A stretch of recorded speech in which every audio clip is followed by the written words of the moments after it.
Da jeg ligesom fik øjnene op for, at der var de her fag, der handlede om bygninger og rørledninger og sådan noget i havet, og hvad problemstillinger der var det. Så det der, vi kan gå ned og se det ske i praktisk, og det var virkelig noget, jeg synes, der var spændende.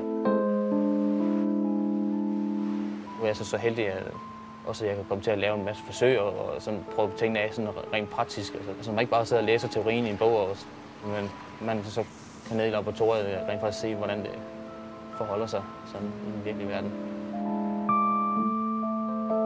Det er selvfølgelig skaleret noget ned, men stadig så er det, altså, så har man ligesom stadig lidt mere mellem hænderne, kan man sige.